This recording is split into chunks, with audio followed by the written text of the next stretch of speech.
So hello guys, and welcome to the 5th episode of the 12 Days of Switchmas, and today I will be covering the Mario vs. Donkey Kong remake.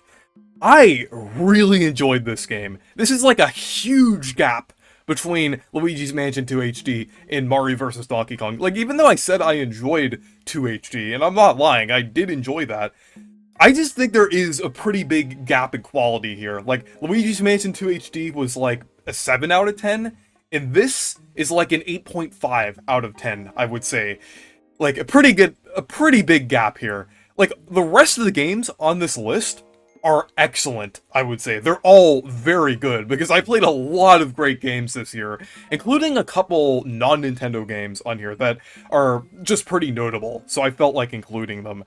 But I really wish I would be able to rank this game higher. If this was like a year like 2022, this would definitely be pretty close to the top of the list. Maybe even like 2021 as well. So yeah, if this was another year, like in a year where there weren't as many bangers, then this probably would have been a higher. Because I really enjoy the Donkey Kong 94 formula. Because Mario vs. Donkey Kong is basically a sequel to Donkey Kong 94, where it's basically kind of like a puzzle platformer that builds off of the arcade Donkey Kong mechanics, and it's really fun.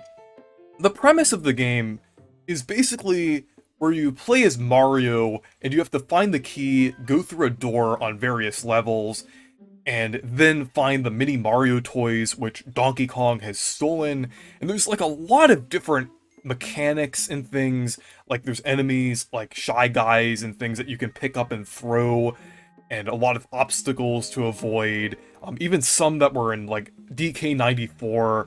So it's just a really cool gameplay formula, and they adapted it really well in this remake. Like, it's cool that they finally brought back this formula after 20 years, because, like, ever since the original game, like, all we've been getting are, like, these Lemmings-style games that are really just Mario vs. Donkey Kong games with the title alone. It's, like, completely different from the original game. Maybe aesthetically as well, but, like, they were very different. So it's nice to see that this series is seemingly going back to its roots with this remake. And this remake actually has some new content as well. Like, there's a couple new worlds here. Actually, technically 4 new worlds here, since there's both, like, the regular worlds and, like, the plus worlds. Like, there's, kind of like an amusement park area, and I think it's called, Merry Miniland, which kind of seems to be based on Miniland Mayhem, which is another game in the series. Actually, that's like the best Lemming-style minis game, I would say. And technically the second best Mario vs. Donkey Kong game by extension. So it's pretty cool to see that game kind of acknowledged here. And it looks very visually appealing as well. And there's also the Slippery Summit level as well, which is kind of like an ice area, and it's pretty cool having like some of these puzzle platform mechanics, like with ice physics and everything, and kind of working around them. I thought that was pretty fun, and it definitely works pretty well here. And yeah, I just really enjoyed the new content. And they also added a time attack mode as well, which kind of replaced the old point system, which was removed from this game.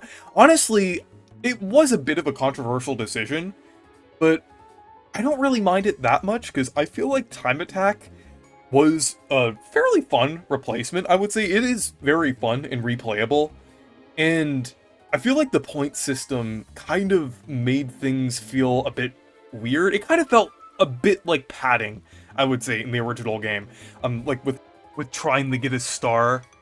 So I definitely kind of appreciate that change to some degree. But yeah, and the visual style of this remake looks really nice as well. It's kind of reminiscent of Super Mario 3D World. I'm not sure if it runs in the same engine, because I apparently heard that there was something about this running in the Wonder engine instead. I'm not entirely sure, but it does use the same visual style as Super Mario 3D World, but it kind of has its own little quirks to it as well. I like the fact that most of the enemies are, like, kind of like mechanical toys, which is pretty cool.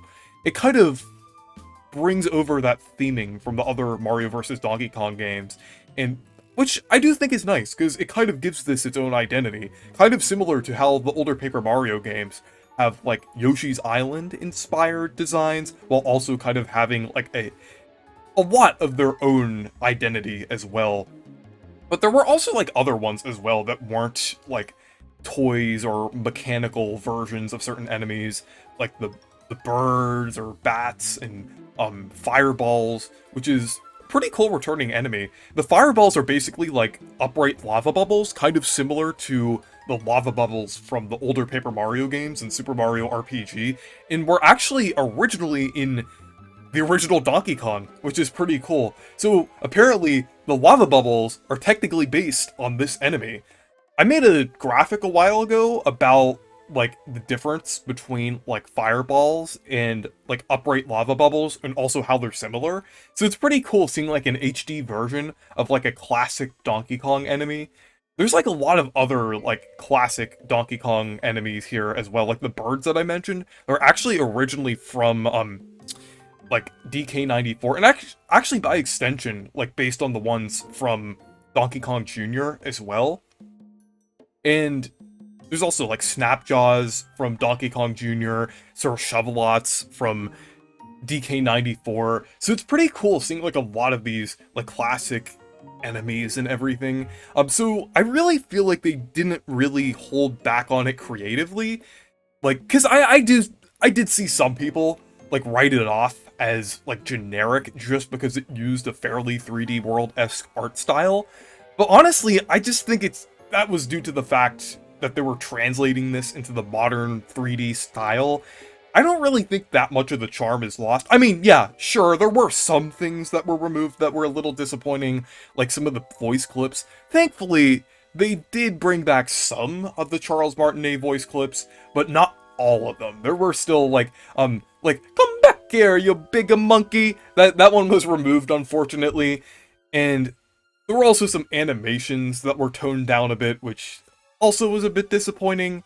There were some pretty interesting ones, like Mario getting flattened by, like, thwomps and different things, which is cute. At least they had, like, a few interesting animations. It's kind of understandable why they didn't go all out with some of the animations, like Mario, like, running around, like, burning to death, like like a lot of people say about, like, the original game. But, I feel like it's probably due to the budget. This was developed by Nintendo Software Technology, which is a much smaller studio, and I feel like they are kind of limited in budget. So, and this was technically a slight budget title. It was $50, which, I mean, isn't much, but it still technically was considered budget by Nintendo standards.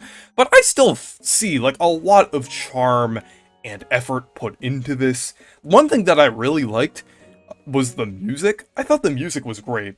They did change some of the old themes, which was a bit weird, but the new ones definitely do make up for it. I know it was a bit controversial for some people. There were a few very toxic replies in the comment section of the soundtrack for this, but I thought it was pretty good overall.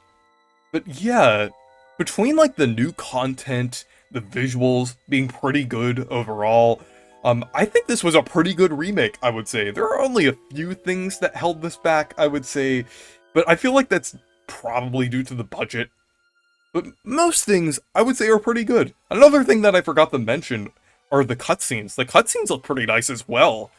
But yeah, so anyways, thank you guys for watching this video. Make sure to leave a like and subscribe for more, and make sure to check out my Discord server and Blue Sky if you want to. Goodbye!